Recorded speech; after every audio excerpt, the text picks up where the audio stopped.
안녕하세요. 저는 카드사 전략기획팀에서 일하는 30대 여자입니다. 일하느라 한창 바쁘게 살았다가 어느 날 갑자기 외로움이 확 몰려올 때가 있었습니다. 연애든 결혼이든 누군가를 만나 설레는 감정을 느껴보고 싶은 마음이 들더라고요. 중요한 프로젝트를 성공적으로 마치고 회식을 한 날 밤 집으로 돌아왔는데 그날따라 텅 비어있는 저희 집이 유난히 쓸쓸해 보였죠. 회사에서 인정받고 있었고 내가 참 열심히 살고 있구나 라는 생각은 많았지만 그럼에도 제 마음속에 깊은 외로움과 채워지지 않는 공허함이 컸던 것 같아요. 그래서 약간 충동적이긴 하지만 난생 처음 소개팅 어플을 깔았습니다. 어플 속에는 참 다양한 남자들이 많더군요. 명품으로 도배한 남자, 온몸에 문신을 자랑하는 남자, 허세 가득한 자기소개, 무의미한 프로필들을 넘기다 그 남자를 보고 멈추게 되었습니다. 깔끔하고 준수해 보이는 외모, 담백한 자기소개. 저는 그 사람에게 이끌려 메시지를 보내게 되었고 서로 이런저런 대화를 나누게 되었죠. 그게 시작이었고 그 후에도 많은 대화들이 오갔습니다. 사는 지역도 가까웠기에 한번 보자고 했어요. 어플로만 대화했던 사람인데 실제로 본다고 생각하니 긴장되더라고요.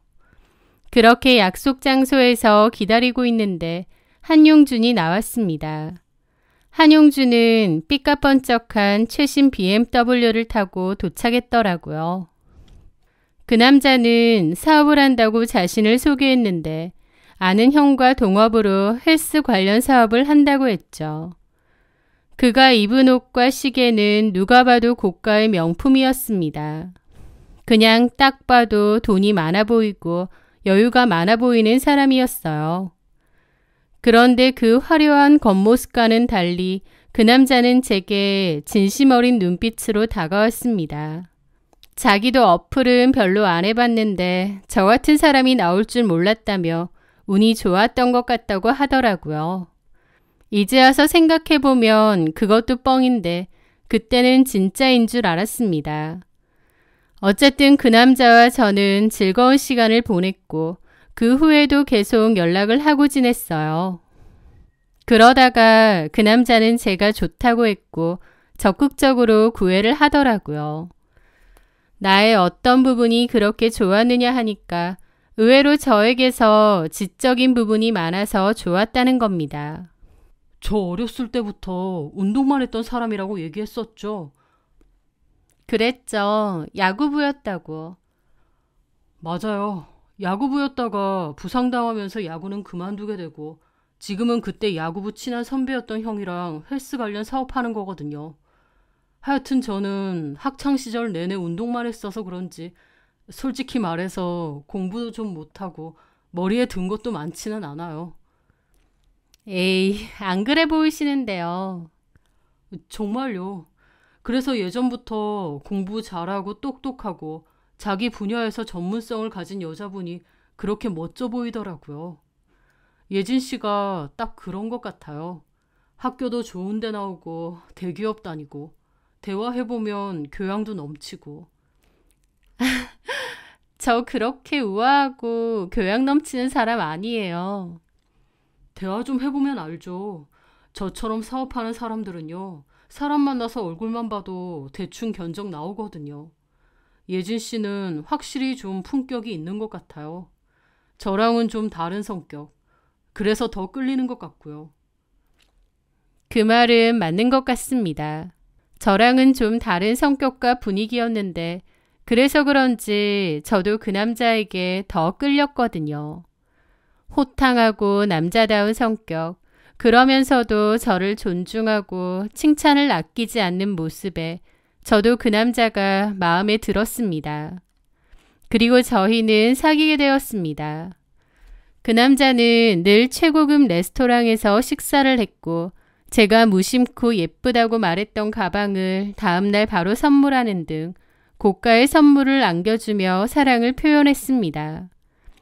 제 친한 친구들도 그런 걸 다 알고 있었고 그 남자 너무 괜찮다며 성격도 호탕하고 남자답고 여유롭다면서 어떻게 어플로 그렇게 진국인 남자를 만날 수 있는 거냐 물어볼 정도였죠. 그렇게 그 남자와 8개월 정도 만났을 무렵 저희는 자연스럽게 결혼까지 약속하게 되었습니다. 부모님도 뵙자고 했는데 그 남자는 자기 집 얘기를 해주더라고요. 자기 부모님은 어릴 적 이혼하셨고 자기는 운동부여서 거의 기숙사에서 부모님하고 떨어져 살았답니다. 엄마하고는 연락도 안 되고 아버지는 외국에 살고 계시다는데 자식에게 별로 관심도 없다고 했죠. 연락도 거의 없고 그래. 그래서 내 결혼에도 관심 없으실 거고. 그냥 결혼한다고 얘기하고 나중에 시간 되면 인사나 한번 드리면 될 것 같아. 에이, 그래도. 우리 집은 자기 집처럼 그렇게 가족끼리 돈독하고 화기애애하고 그렇지 않다니까. 그렇게 말하는 그의 눈빛이 좀 슬퍼 보이고 안쓰럽더라고요. 저는 그 남자를 꼭 안아주었습니다. 많이 외로웠구나. 내가 자기한테 좋은 가족이 되어줄게. 고마워 자기야.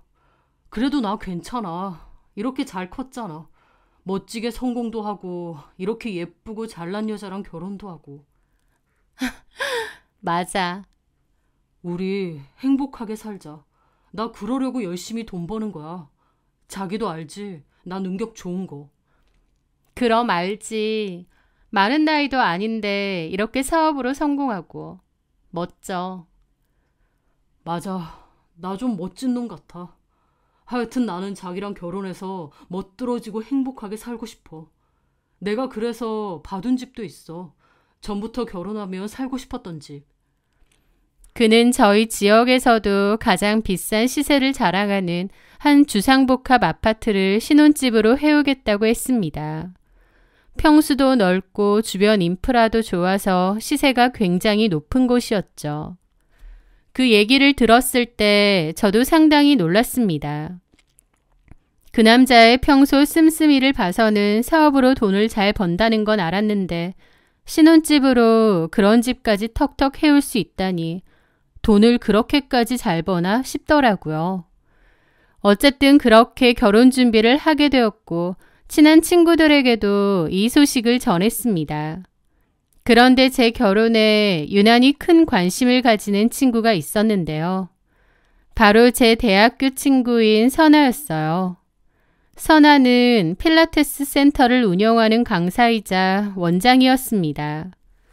선아는 늘 사람들에게 필라테스 센터 운영을 한다고 말하고 다니고 원장님 소리를 듣고 다녔는데 사실상 적자가 심하고 거의 빚으로 운영된다고 늘 힘들어 하더라고요. 하여튼 선아가 제 얘기를 듣고는 유난히 부러워하는 겁니다. 뭐? 리버 팰리스? 헐, 거기 얼마나 비싼데. 안에 가봤어? 난 거기 사는 사람이 주변에 없어서 가본 적은 없는데. 나는 전에 아는 선배 언니가 거기 살아서 가봤는데 진짜 좋아. 거기 돈 많은 사람들 엄청 많고 주차장 가면 국산차는 찾아볼 수도 없어. 그 정도야? 와, 예진아, 너 진짜 인생 역전했다. 무슨 역전까지. 아니, 솔직히 네가 대기업 다니고 너도 능력 있는 건 맞지만 그래도 그런 집을 어떻게 살아. 돈이 얼만데. 월급쟁이 백날 벌어봤자 절대 못 가 그런 곳. 그렇긴 하지. 와, 용준 씨 대박이다. 하긴 그때 잠깐 봤을 때도 차도 엄청 비싼 거고 옷차림도 그렇고 돈 엄청 잘 버는구나 싶긴 하더라고.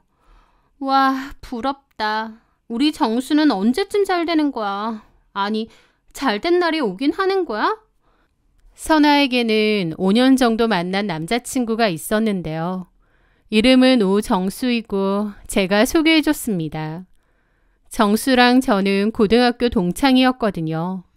애초에 선아가 정수에게 마음이 있어서 저한테 다리 좀 놔달라고 했기에 제가 그 둘을 연결시켜 준 거였죠. 정수는 정말 괜찮은 친구였습니다. 성실하고 우직하고 성격이 정말 좋았죠. 게다가 머리도 똑똑해서 고등학교 때도 늘 전교 5등 안에서 놀던 애고 학교도 좋은 곳을 졸업했습니다. 정수는 졸업 후 대기업에 근무하다가 퇴사하고 AI 관련 스타트업을 운영하고 있어요. 선아는 정수가 워낙 똑똑하고 야무지니까 사업도 잘 될 거라고 기대를 했는데 정수의 사업은 계속 고전을 면치 못하고 있었습니다. 적자만 겨우 면하는 수준이었고 매출도 적었죠. 그러면서 선아는 정수에게 많이 실망했다고 했습니다. 선아는 남자를 만날 때 능력과 자산이 중요하다고 믿는데 정수가 돈을 제대로 못 벌고 있으니 실망이 컸던 거죠. 그래서 가끔은 저에게 정수에 대한 노골적인 불평을 쏟아놓기도 했습니다. 제 남자친구는 능력도 좋고 돈도 잘 벌어서 그 비싼 신혼집도 해온다는데 정수는 성공할 기미도 안 보이고 뒷바라지 하는 것도 지친다면서요. 솔직히 선아가 딱히 뒷바라지 하는 건 없긴 한데 어쨌든 선아는 정수에 대한 불만이 크더라고요. 제가 중간에서 소개를 해준 입장으로서 선아가 그런 얘기를 할 때면 괜히 민망하고 미안하기도 했습니다. 그래도 정수 정말 좋은 사람이잖아. 성실하고 너밖에 모르고 또 사업이라는 게 원래 시간이 걸리기도 하고 운도 중요하대. 워낙 똑똑하고 야무진 애니까 네가 조금만 더 믿고 기다려줘. 정수가 멋지게 성공하면 너한테 근사하게 프로포즈 할 거래. 에휴, 됐다 그래. 내가 그놈의 성공 기다리다 내 젊고 예쁜 시절 다 날렸어. 솔직히 정수가 학교도 좋은 데 나오고 똑똑한 것 같아서 무조건 잘 될 줄 알았는데 사업이라는 게 꼭 머리 좋다고 잘 되는 건 아닌 것 같아. 네 남친만 봐도 사업적으로 성공하는 사람은 따로 있는 게 아닌가 싶어. 정수는 미래가 안 보여. 괜히 오래 만났나 봐. 솔직히 영양가가 없어, 영양가가. 헤어지는 게 맞나 싶기도 하고. 에이, 그래도 그렇지. 영양가가 뭐냐? 내가 틀린 말 했어? 너는 영양가 좋은 남자친구 만났다 이거지? 하면서 막 비꼬더라고요. 저는 무슨 말을 해도 선아가 꼬아드는 것 같아서 그냥 어색하게 웃고 말았습니다. 정수가 참 괜찮은 남자인데 불평불만을 쏟아놓는 선아를 보며 씁쓸했지만 또 한편으론 선아도 지친 마음이 있어서 그러려니 하고 넘겼습니다. 그런데 선아가 그러더라고요. 근데 네 남친 용준 씨 말이야. 도대체 무슨 사업이라서 그렇게 잘 돼?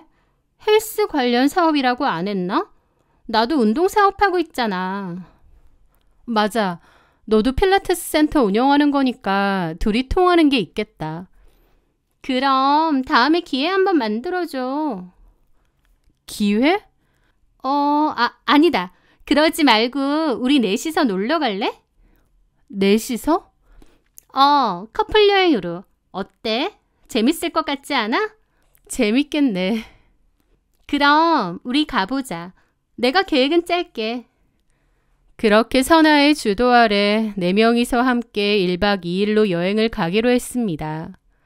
이 이야기를 들은 제 남자친구는 가평에 있는 최고급 풀빌라를 예약했어요. 거기 놀러 가자면서요. 그렇게 넷이서 갔는데 선아는 여행지에 도착하자마자 제 남친 차를 보고 부러워하더라고요. 이거 최신형이잖아요. 와, 비쌀 텐데. 차 너무 멋져요, 용준 씨. 아, 그런가요? 근데 용준 씨 같아서 더 멋있는 것 같아요. 솔직히 별 볼 일 없는 찌질이 같으면 그냥 그런데. 용준 씨가 키도 크고 피지컬도 좋잖아요. 얼굴도 훈남이고. 그래서 이런 차가 더 잘 어울려요. 칭찬이 너무 과하신 거 아닌가요? 저 마음에 없는 칭찬 안 해요. 다 진심이에요. 그러면서 서로 웃고 장난치더라고요. 그때까지만 해도 서로 성격이 활발해서 잘 친해지나 보다 싶었고 별 생각이 없었습니다. 그런데 풀빌라에 도착해서는 좀 가관이더라고요. 선아는 자기 남자친구인 정수는 거들떠보지도 않고 제 남자친구 옆에 찰싹 붙어 앉아 고기나 먹을 걸 접시에 올려주기 바쁜 거예요. 그리고 어느새 제 남자친구더러 오빠라고 부르더라고요. 오빠, 사업 아무나 하는 거 아니라던데 정말 대단하세요. 엄청 잘 된다고 하던데 노하우가 뭐예요? 솔직히 저도 필라테스 센터 운영하는데 잘 안 되거든요. 사업 운영 노하우 같은 거 있음 저도 좀 알려주시면 안 돼요? 라고 하질 않나.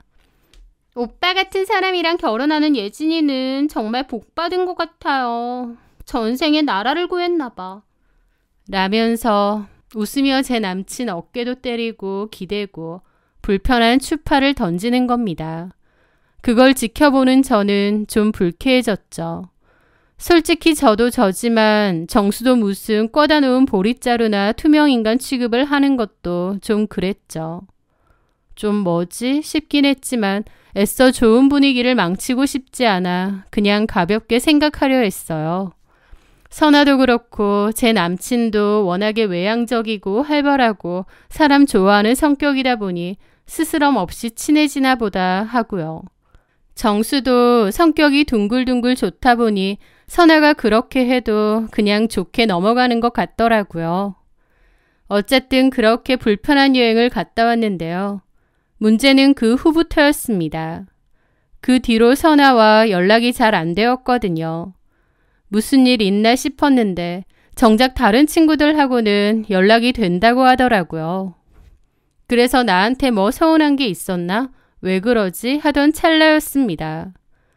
며칠 뒤 정수에게서 전화가 왔습니다.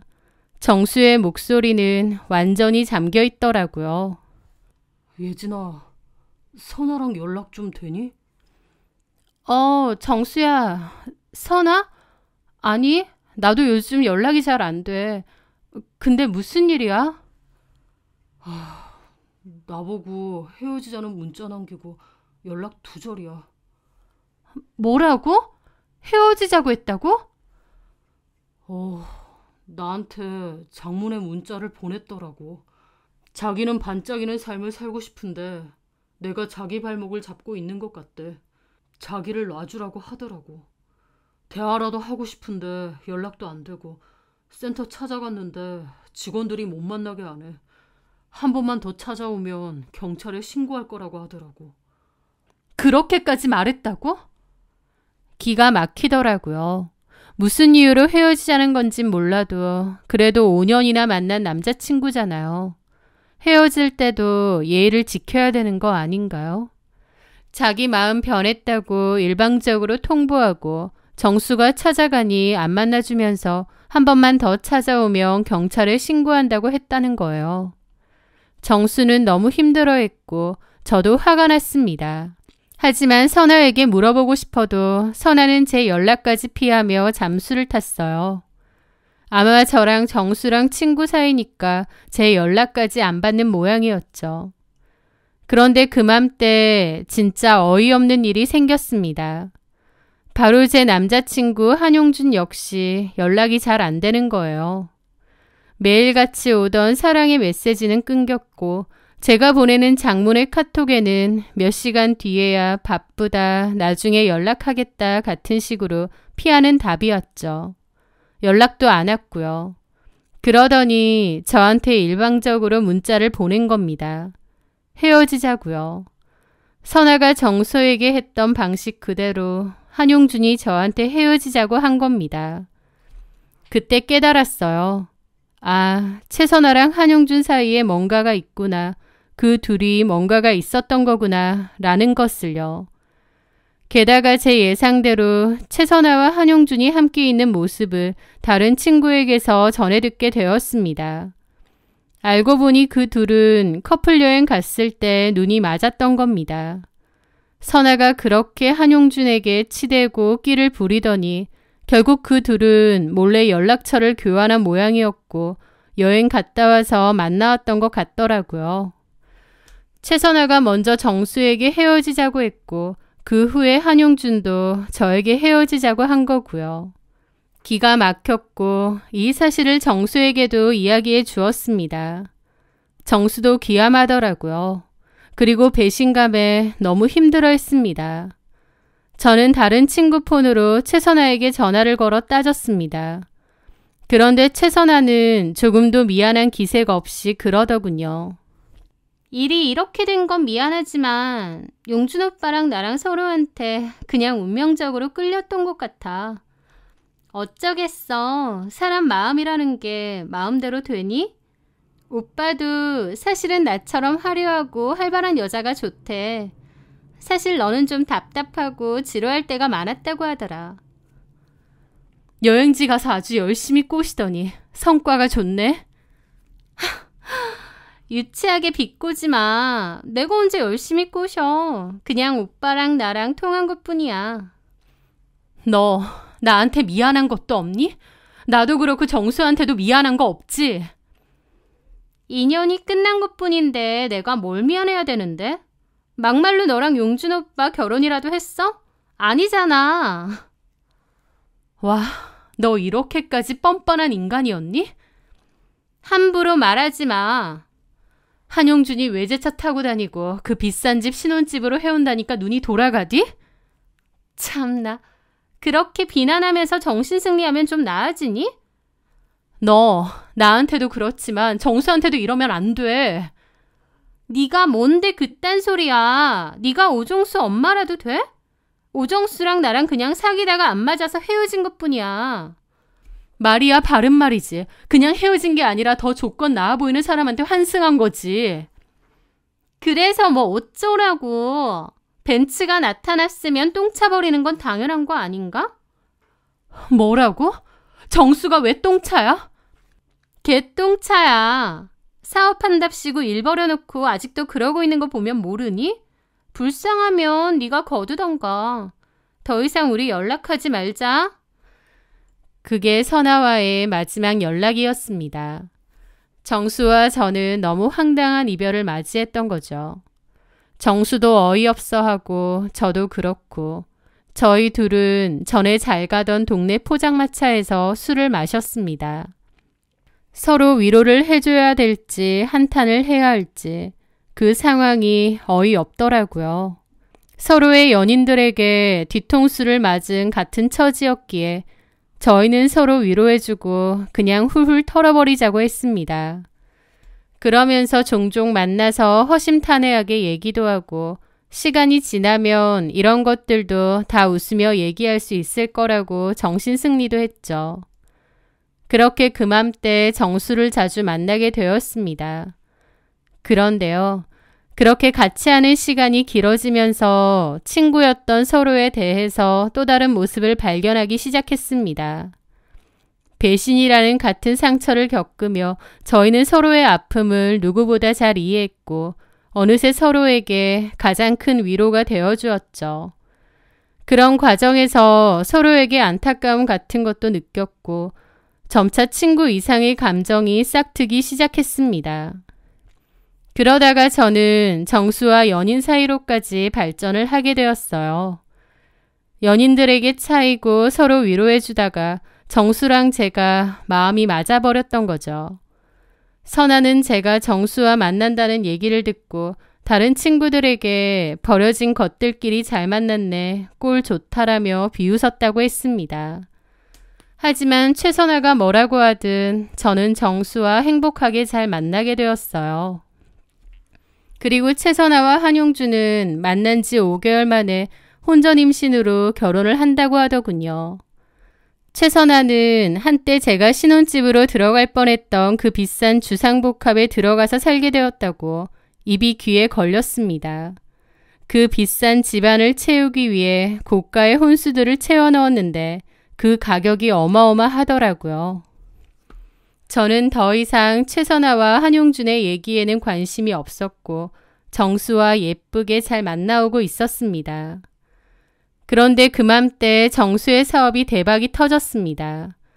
그가 밤낮으로 매달렸던 AI 기술이 정부 지원 사업에 선정되고 대형 IT 기업에서 거액의 투자까지 받게 된 것이죠.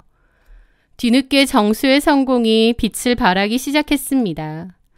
그러면서 정수는 저에게 프로포즈를 하더라고요. 저도 그 프로포즈를 받았고 둘이서 행복한 미래를 꿈꾸기로 약속했습니다. 그런데 공교롭게도 그맘때 다른 친구에게서 최선아의 소식도 듣게 되었습니다. 최선아가 한용준과 결혼한 지 반년 만에 이혼을 준비한다는 거예요. 너 최선아 소식 알아? 아니, 궁금하지도 않아. 애 낳고 잘 살겠지 뭐. 아니야. 최선아 지금 난리도 아니야. 이혼 준비한대. 이혼 준비? 결혼한 지 얼마나 됐다고 이혼 준비야? 야, 네 전 남친 말이야. 최선아가 뺏어서 결혼한. 그 남자 완전 알거지 사기꾼이나 다름없더만. 뭐라고? 그게 무슨 소리야? 최선아가 그렇게 자랑질해댄 그 주상복합 있잖아. 리버팰리스. 그걸 그 남자가 해오긴 했는데 다 대출이었다며? 완전 풀대출. 뭐라고? 집 해온다고 하니까 최선아는 신나서 안에 엄청 고가의 혼수 넣은 거 알지? 걔네 부모님이 빚까지 내서 그거 해줬잖아. 맞아. 인테리어만 해도 1억 들었다더라. 혼수 다 합치면 말도 못하지. 근데 알고 보니까 한용준이 그거 풀대출로 산 거래. 그러니까 같이 갚아야 되는 거지. 세상에 풀대출로 사놓고 그걸 지가 집 해온다고 하는 거야, 그 남자는. 너도 몰랐어? 저는 전혀 몰랐습니다. 기가 막혔죠. 그 아파트가 집이 얼마짜린데 풀로 대출을 땡겨서 샀다니요. 아니, 미친 거 아니야? 왜 그렇게까지 무리해서 집을 샀대? 집만 그런 게 아니더만. 그 차도 완전 대출이고 그 남자 빚이 엄청나다던데. 알고 보니 그 사업도 잘 되는 거 전혀 아니고 빚잔치라며. 정말? 그 남자하고 다니는 거 쓰는 거 다 빚이었대. 일반 은행에서 안 되니까 사금융도 땡겨 쓰고 그랬다던데. 저는 너무 놀라 입을 다물지 못했습니다. 그 남자의 그 허울 좋은 모습이 사실은 다 빚이었던 거예요. 한마디로 빚 좋은 개살구였던 겁니다. 해온다고 큰 소리 떵떵 치던 그 집도 풀대출, 그것도 사금융까지 끌어쓴 대출이고 차며 옷이며 그 모든 게 전부 빚으로 휘감고 있었던 거죠. 최선아는 그것도 모르고 친정에서 빚까지 내서 비싼 혼수품 다 해주고 인테리어까지 해주고 결혼했던 거고요. 그 사실을 알고 둘이서 하루가 멀다 하고 싸우고 사기꾼이네 꽃뱀이네 하며 서로를 비난한다고 합니다.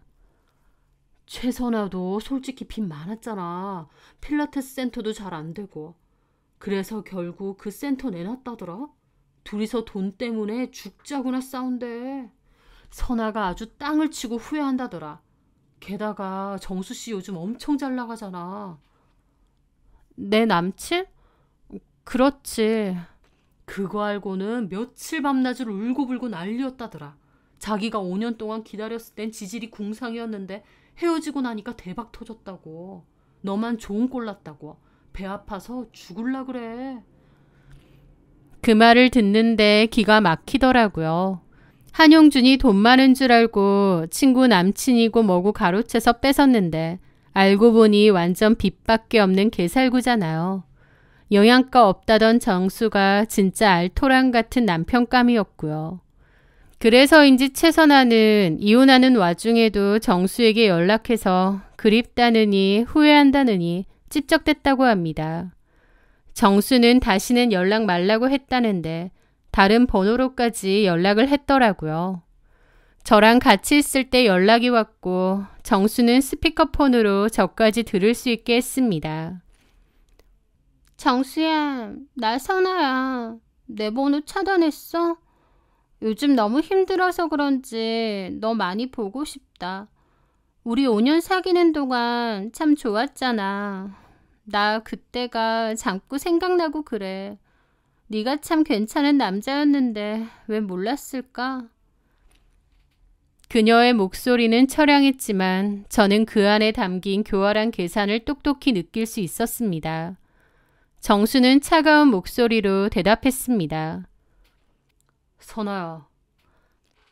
정수야. 애는 잘 크고 있지? 어?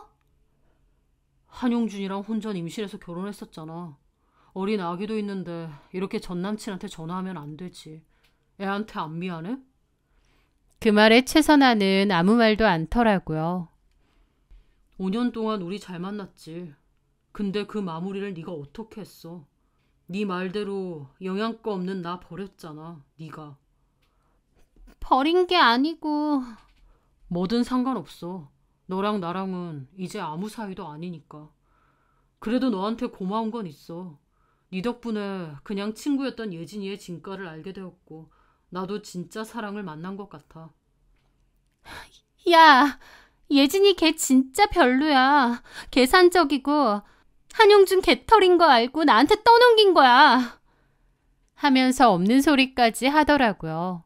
정수는 조근조근 팩폭을 했죠. 예진이는 네가 아니야. 그렇게 사람 계산하고 따지면서 만나고 그런 사람 아니라고. 너보다 내가 더 잘 알아. 뭐라고?